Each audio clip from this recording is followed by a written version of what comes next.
भारत माता की, भारत माता की, भारत माता की। वंदे वंदे वंदे।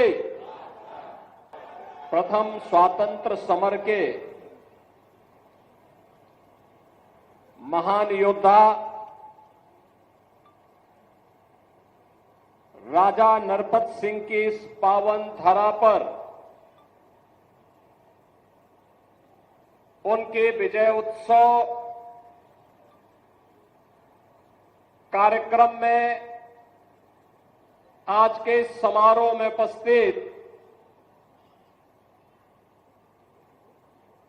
जनपद हरदोई से ही लोकप्रिय विधायक और प्रदेश सरकार में मंत्रिमंडल के मेरे सहयोगी श्री नितिन अग्रवाल जी, जनपद के प्रभारी मंत्री श्री दयाशंकर सिंह जी, उत्तर प्रदेश सरकार की मंत्री और विधायक श्रीमती रजनी तिवारी जी, माननीय सांसद जयप्रकाश रावत जी, माननीय सांसद श्री अशोक रावत जी, जिला पंचायत अध्यक्ष श्रीमती प्रेमावती जी, जिला पंचायत अध्यक्ष उन्नाव श्रीमती शकुन सिंह जी, लोकप्रिय स्थानीय विधायक श्री आशीष सिंह आसू जी, माननीय विधायकगण श्री मानवेंद्र सिंह जी, श्रीमती अलका सिंह अर्कवंशी जी, श्री श्याम प्रकाश जी, विधान परिषद के माननीय सदस्य श्री अशोक अग्रवाल जी, इंजीनियर अवनीश कुमार सिंह जी, भारतीय जनता पार्टी के जिला के अध्यक्ष श्री अजीत सिंह बब्बन जी, आज के समारोह के साक्षी बन रहे हरदोई जनपद से जुड़े हुए सभी उपस्थित बहनों और भाइयों, मैं सबसे पहले देश के प्रथम स्वतंत्र समर के अमर सेनानी भारत माता के महान सपूत राजा नरपत सिंह की इस पावन धरा को नमन करते हुए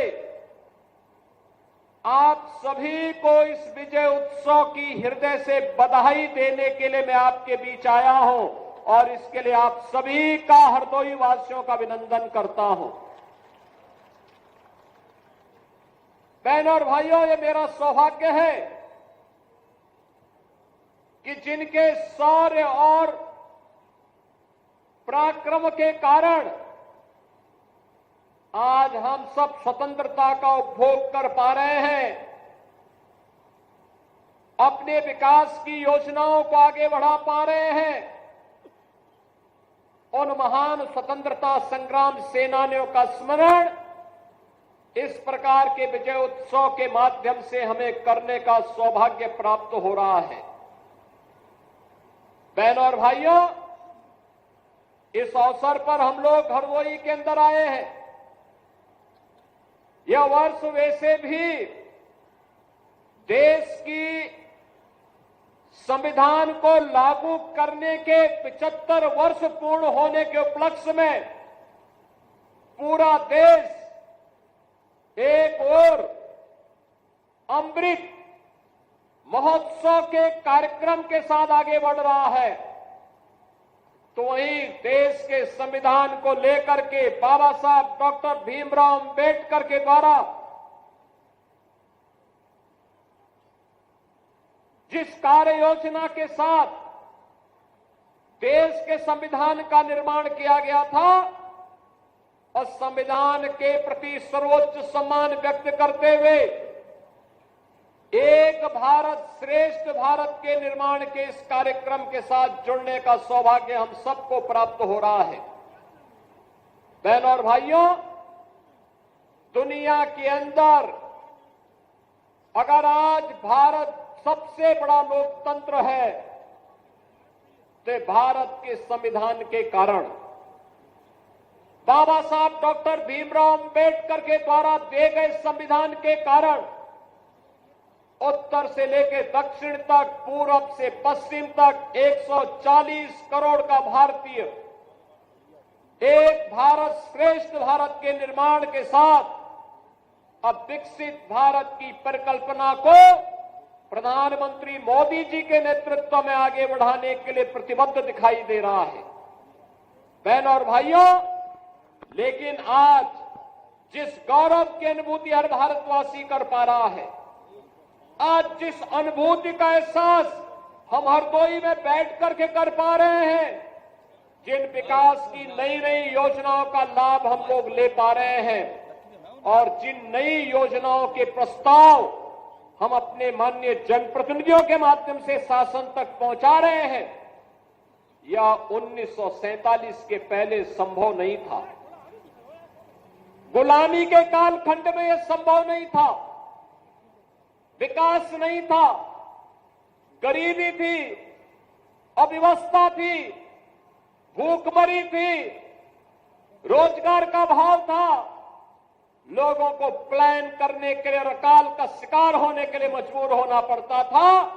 और अगर कहीं पर किसी ने आजादी की बात कर ली तो उस पर अत्याचार की प्रकाष्ठा के साथ निर्मम अत्याचार किए जाते थे और लगभग सैकड़ों वर्षों तक विदेशी आक्रांताओं के द्वारा अपमानित होने, लगातार अलग अलग स्थानों पर उनके खिलाफ प्रतिकार होते थे, लेकिन सामूहिक रूप से यह लड़ाई पूरा भारत एकजुट होकर के लड़े, यह दृश्य कम देखने को मिलता था। 1857 का प्रथम स्वतंत्र समर पूरे देश को एकजुट होकर के लड़ने के लिए एक नया उत्साह और एक नए उमंग के साथ आगे बढ़ता हुआ दिखाई दिया है।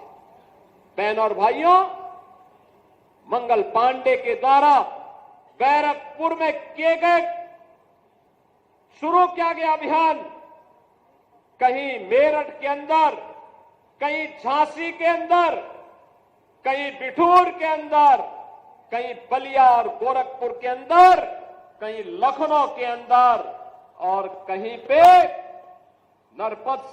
राजा नरपत सिंह के नेतृत्व में हरदोई के अंदर यह अभियान आगे बढ़ा।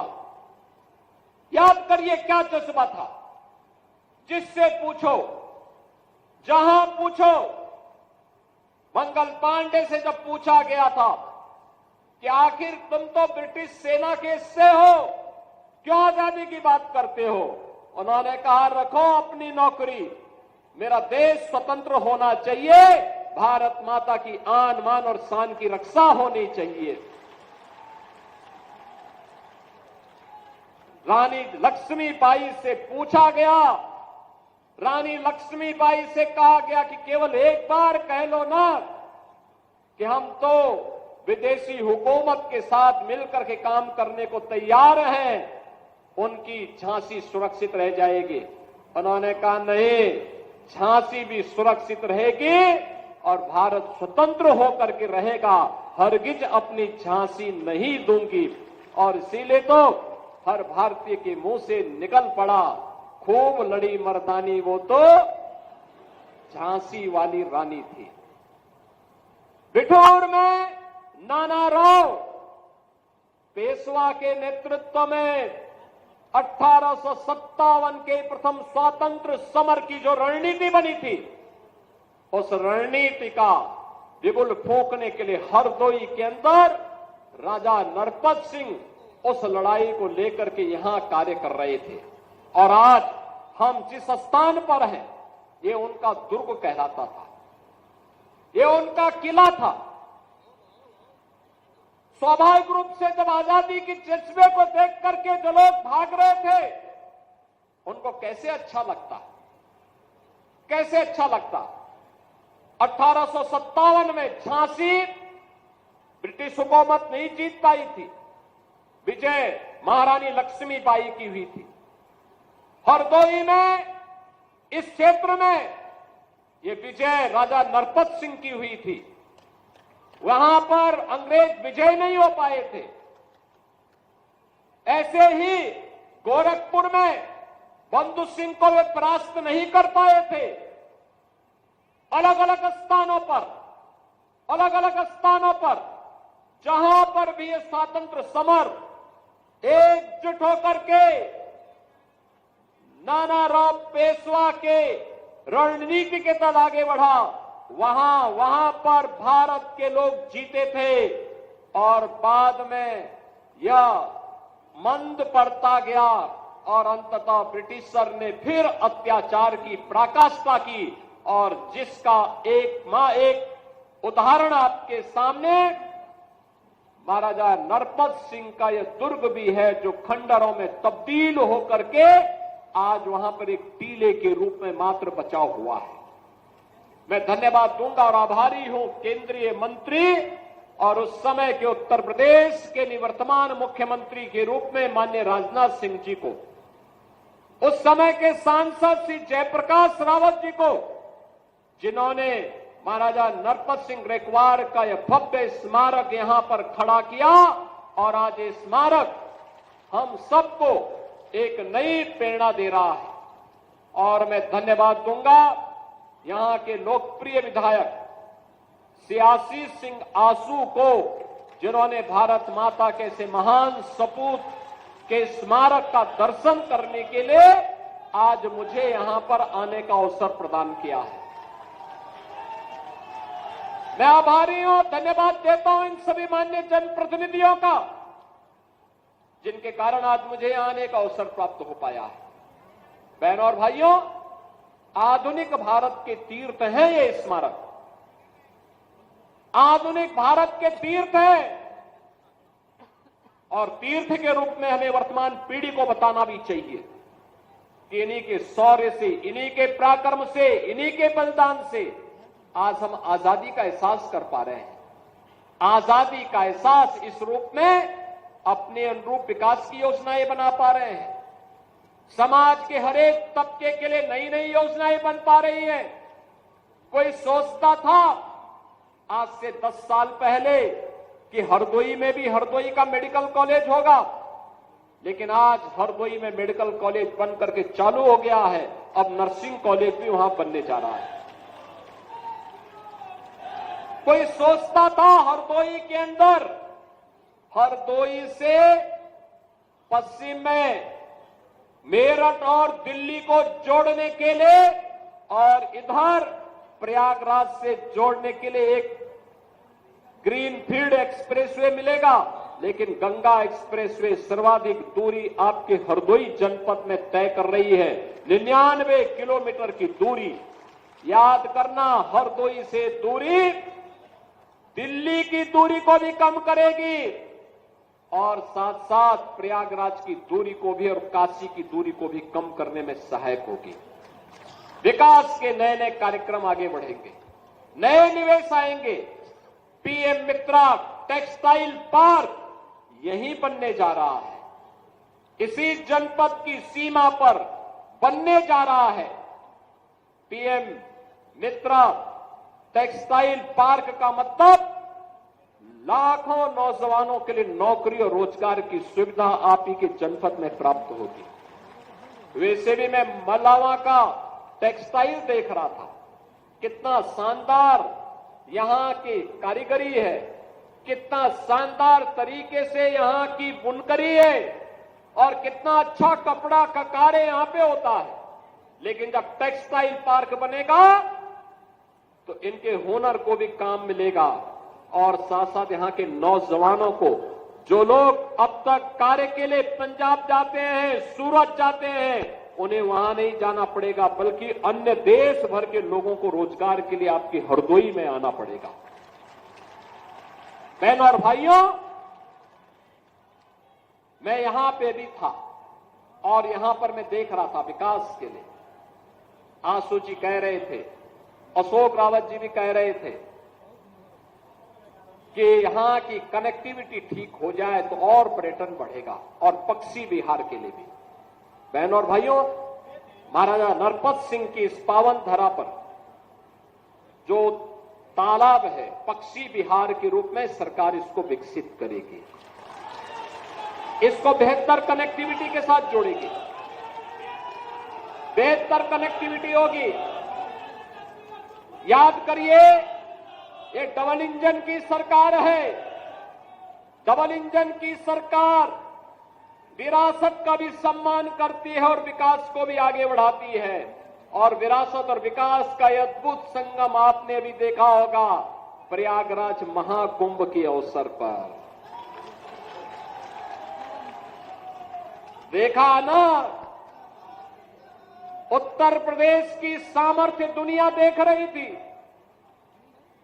66 करोड़ से अधिक श्रद्धालु देश भर से आ जाए। जो लोग कहते हैं भारत के बारे में कि भारत में लोग गंदे रहते हैं, जो लोग कहते हैं, जो लोग बदनाम करते थे हमें कि हम जाति के नाम पर बटे हैं, क्षेत्र के नाम पर बटे हैं, भाषा के नाम पर बटे हैं, तमाम वादों के आधार पर बड़े हैं, इनकी आंखों को खोलने के लिए महाकुंभ पर्याप्त है। ये लोग जाकर के देखें, एक ही संगम की त्रिवेणी में हर जाति के लोग, हर क्षेत्र के लोग, हर भाषा के लोग एक ही साथ स्नान करते थे। कोई भेद नहीं था, न जाति का भेद था, न क्षेत्र का भेद था, न भाषा का भेद था, न संप्रदाय का भेद था। एक भारत श्रेष्ठ भारत का इतना अच्छा उदाहरण अन्यत्र देखने को नहीं मिलेगा। मां गंगा का आशीर्वाद भी मिला, मां यमुना का आशीर्वाद भी मिला, मां सरस्वती का आशीर्वाद भी मिला, और जो आया अभिभूत होकर के गया। याद करिए, भारत से तो लोग आए ही, दुनिया के 100 से अधिक देशों के लोग भी आए। हर व्यक्ति के मन में एक ही भाव था, जो देशी था, जो भारत का था, वह तो कहता था कि वाह, एक बार बस संगम में डुबकी लगाने का अवसर मिल जाए, पुण्य स्नान का सौभाग्य मिल जाए। और जो विदेशी थे वे भीड़ को देख करके अभिभूत थे। इतनी बड़ी भीड़ इतने उत्साह के साथ एक आयोजन के साथ सहभागी बन रही है। बहनों और भाइयों, ये तब होता है जब सारे लोग एक दिशा में सोचते हैं, एक साथ चलते हैं, एक साथ विरासत पर गौरव की अनुभूति करते हैं। विपक्ष के लोग दुष्प्रचार करते रहे, लेकिन जनता जनार्दन ने ठान लिया था, ये जितने भी भारत विरोधी हैं, सनातन विरोधी हैं, इनको सबक सिखाना है। भले यात्रा की कठिनाई हो, लेकिन हम तब भी जाएंगे। और वे लोग आए, बड़े पैमाने पर देश भर से आए, और इतना बड़ा आयोजन दुनिया के अंदर कहीं नहीं हो पाया जो प्रयागराज की धरती में उत्तर प्रदेश के अंदर हो गया है।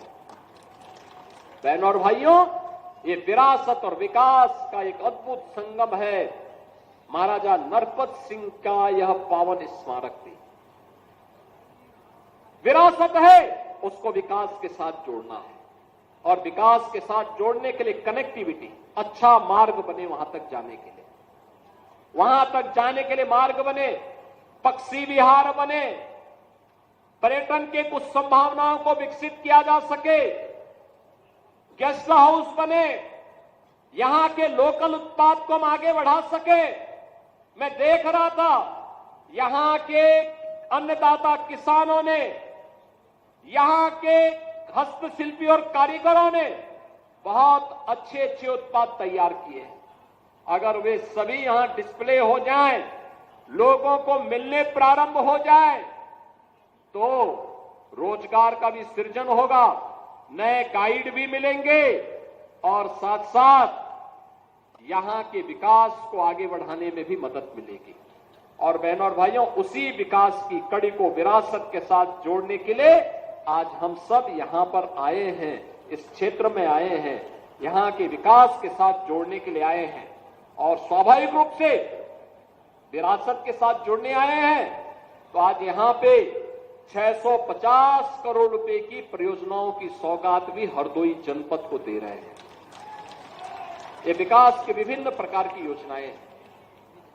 ये कनेक्टिविटी की भी है, शिक्षा की भी है, स्वास्थ्य की भी है, पेयजल की भी है, आम जन से जुड़े हुए जीवन के प्रत्येक क्षेत्र में व्यापक परिवर्तन का आधार बनाने वाली योजनाएं हैं।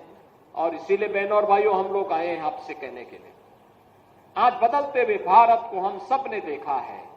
एक नया भारत प्रधानमंत्री मोदी जी के नेतृत्व में आज हम सबको दिखाई देता है। एक भारत है, श्रेष्ठ भारत है। एक भारत श्रेष्ठ भारत के दर्शन हो रहे हैं। एक भारत श्रेष्ठ भारत इसलिए क्योंकि पिछले 10 वर्ष में भारत दुनिया की एक महाशक्ति के रूप में स्थापित हुआ है। आपने देखा होगा, भारत 5वीं बड़ी अर्थव्यवस्था बन गया है और अगले 2 वर्ष में भारत दुनिया की 3री बड़ी अर्थव्यवस्था बनेगा। 3री बड़ी अर्थव्यवस्था का मतलब भारत से बड़ी केवल 2 ही अर्थव्यवस्था तब रहेगी, एक अमेरिका की और दूसरा चीन की, और तीसरा भारत होगा। आप याद करिए, हर भारतवासी के लिए गौरव का क्षण होना चाहिए।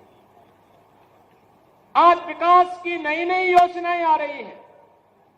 देश के अंदर आधुनिक इंफ्रास्ट्रक्चर, हाईवे बन रहे हैं, रेलवे का संचार बिछ रहा है, रैपिड रेल चल रही है, पोर्ट बन रहे हैं, एयरपोर्ट बन रहे हैं, मेट्रो का संचालन हो रहा है, विकास के बड़े बड़े कार्य, एक्सप्रेस हाईवे भी बन रहे हैं। और जब सुरक्षा का बेहतर वातावरण होता है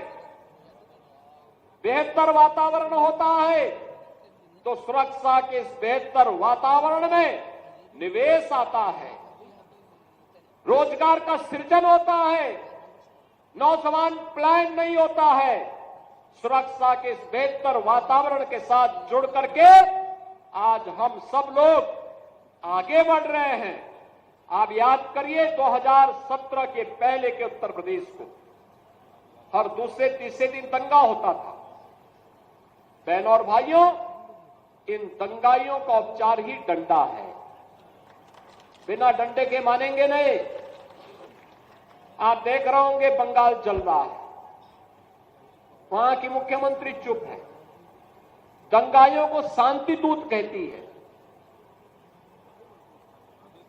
अरे लातों के भूत बातों से कहां मानने वाले हैं।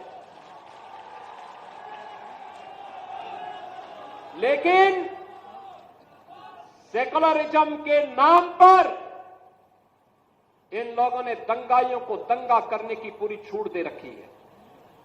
पूरा मुर्शिदाबाद पिछले 1 सप्ताह से चल रहा है, सरकार मौन है। बहनों और भाइयों, इस प्रकार की अराजकता पे लगाम लगनी चाहिए और मैं धन्यवाद दूंगा इस बात के लिए वहां की माननीय न्यायालय को, जिन्होंने वहां पर केंद्रीय बलों की तैनाती करके वहां के अल्पसंख्यक हिंदुओं की सुरक्षा की व्यवस्था करने के लिए कदम उठाया है और आज केंद्रीय बल वहां पर तैनात है। आपने वहां की पीड़ा सुनी होगी। सब लोग मौन है। कांग्रेस मौन है मुर्शिदाबाद के दंगों पर, कांग्रेस मौन है, समाजवादी पार्टी मौन है, टीएमसी मौन है। वे धमकी पे धमकी दिए जा रहे हैं, समर्थन कर रहे हैं। बांग्लादेश के अंदर जो हुआ था उसका समर्थन कर रहे हैं बड़ी बेशर्मी के साथ। अगर उन्हें बांग्लादेश अच्छा लगता है तो उनको बांग्लादेश ही जाना चाहिए। क्यों भारत की धरती पर बोझा बने हुए हो? क्यों भारत की धरती पे बोझा बने हुए हो? हम आभारी हैं प्रधानमंत्री मोदी जी के और गृह मंत्री अमित शाह जी के, जिन्होंने वक्फ संशोधन अधिनियम को पारित करके गरीबों की जमीनों पर, सार्वजनिक जमीनों पर पड़ने वाली डकैती पर लगाम लगाने का काम इस अधिनियम, संशोधन अधिनियम के माध्यम से पारित किया है। अब ये जमीन जो वापस आएगी, बहनों और भाइयों, इसमें हॉस्पिटल बनेंगे, इनमें गरीबों के लिए मकान बनेंगे, हाई राइज बिल्डिंग बनेगी, यहां पर स्कूल बनेंगे, विश्वविद्यालय बनेंगे, निवेश के लिए लैंड बैंक बनेगा। लेकिन किसी को जमीन पर कब्जा करके गुंडागिर्दी करने की छूट अब नहीं मिलेगी, इसलिए लोग परेशान हैं। क्योंकि जमीन के नाम पर जो लूट थी वह रुकने वाली है और उसलिए इन लोगों को परेशानी है। परेशानी इस बात को लेकर के कि अब गुर्गे खाली हो जाएंगे, तो पहले जो जनता को लूटते थे इनको अब भय है कि इनके द्वारा पाले गए गुर्गे कहीं भस्मासुर हुए तो कहीं अब इन्हीं को न लूटने लग जाएं। इनके द्वारा कूद संपत्ति जो अर्जित की गई है उसी पर डकैती न डालने लग जाए, इसलिए उस भय के कारण ये वक्त के नाम पर जनता को बेवकूफ बनाने का काम कर रहे हैं, जनता के आंखों में धूल झोंकने का काम कर रहे हैं, गुमराह करने का काम कर रहे हैं। लेकिन गुमराह होने की आवश्यकता नहीं। हमें देश के संविधान पर, बाबा साहब भीमराव अंबेडकर के द्वारा बनाए गए संविधान पर विश्वास करना है, विकास की प्रक्रिया के साथ जुड़ना है और विकास की प्रक्रिया का ही परिणाम है। मैं देख रहा था हरदोई के अंदर, हरदोई जनपद में प्रधानमंत्री आवास योजना और मुख्यमंत्री आवास योजना में 1,15,000 परिवारों को एक एक आवास प्राप्त हुआ है। अनुमान करिए इतने गरीब परिवारों को इससे पहले की सरकारें क्या कर रही थी 75 वर्षों तक, 70-75 वर्षों तक कर क्या रहे थे। लेकिन गरीब को आवास नहीं दे पाए थे, शौचालय नहीं दे पाए थे, उनको कोई सुविधा नहीं दे पाए थे। आयुष्मान का कार्ड मैं भी देख रहा था, आयुष्मान का कार्ड जब मिल रहा था उत्तर प्रदेश के अंदर 10 करोड़ लोग आयुष्मान भारत की सुविधा का लाभ ले रहे हैं। और मैं भी देख रहा था एक बहन जी को जब उन्हें आयुष्मान का कार्ड मिला, उनके चेहरे पर एक नई चमक थी कि अगर कभी दुर्भाग्य से कोई बीमार हुआ परिवार में, ये कार्ड उसमें उनका संबल बनेगा। लेकिन इससे पहले क्या कर रहे थे, पिछली सरकारें कर क्या रही थी, क्या कांग्रेस कर रही थी 60 वर्षों तक, क्या समाजवादी पार्टी कर रही थी जब कई बार उन्हें सरकार बनाने का अवसर प्राप्त हुआ। इसका मतलब इनको विकास से कोई मतलब नहीं था, ये प्रदेश में केवल अपने परिवार का विकास करने के लिए आए थे, इनको जनता जनार्दन के विकास से कोई मतलब नहीं था। और आज तो विकास भी है और विरासत भी है। गरीब को राशन मिल रहा है, नौजवान को नौकरी और रोजगार मिल रहा है, अन्नदाता किसान को किसान सम्मान निधि का लाभ मिल रहा है, महिलाओं को लखपति दीदी की जैसी योजनाओं के साथ जोड़ने का काम किया जा रहा है। आत्मनिर्भर भारत के लिए प्रधानमंत्री जी ने कुछ बातें कही हैं। विकसित भारत की परिकल्पना को साकार करने के लिए आत्मनिर्भर बनना पड़ेगा, महिलाओं को विकास के साथ अधिक से अधिक भागीदार बनाना पड़ेगा, नौजवानों को उनके स्केल को स्पीड और स्किल के साथ जोड़ने की कार्रवाई के साथ आगे बढ़ना पड़ेगा। और अगर हम कर पाएंगे तो 2047 में भारत को दुनिया की सबसे बड़ी ताकत बनने से कोई रोक नहीं सकता है। और यही तो सपना था देश की आजादी के इन अमर सेनानियों का, यही सपना था। यही तो पंडित राम प्रसाद बिस्मिल कहते थे, यही तो कहते थे कि तेरा वैभव अमर रहे मां, हम दिन चार रहे न रहे। यही तो चंद्रशेखर आजाद कहते थे, यही तो ठाकुर रोशन सिंह कहते थे और यही अस्फाउल्लाह खां कहते थे। बहनों और भाइयों, अमर सेनानियों का यही गान था।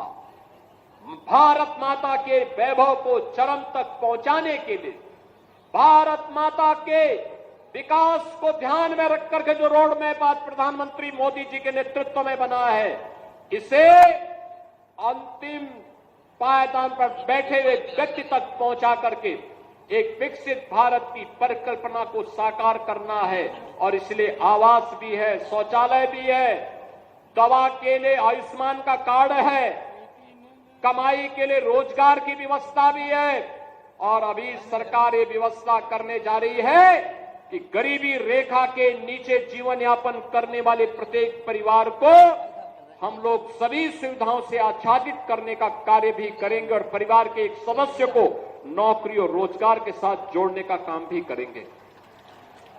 हरदोई वासियों ने आज विकास की प्रक्रिया के साथ भारतीय जनता पार्टी से जुड़े हुए हमारे सभी सहयोगी साथियों के साथ, माननीय सांसद, माननीय विधायक, पंचायतों से, नगर निकायों से जुड़े हुए जनप्रतिनिधियों के साथ मिलकर के विकास की जिस प्रक्रिया के साथ आगे बढ़ रहे हैं, आने वाले समय में विकास का लाभ समाज के प्रत्येक तबके को आगे बढ़ाने में सहायक होगा। एक बार फिर से मैं आज के इस अवसर पर राजा नरपत सिंह की स्मृतियों को नमन करते हुए भारत माता के उन सभी अमर सपूतों को जिन्होंने देश की आजादी के लिए अपना बलिदान दिया था, उनकी स्मृतियों को नमन करता हूं। माननीय विधायक जी को, माननीय सांसद जी को हृदय से धन्यवाद देते हुए आप सभी को इन योजनाओं के प्रति अपनी शुभकामनाएं देते हुए वाणी को विराम देता हूं। धन्यवाद। जय हिंद, जय जय श्री राम।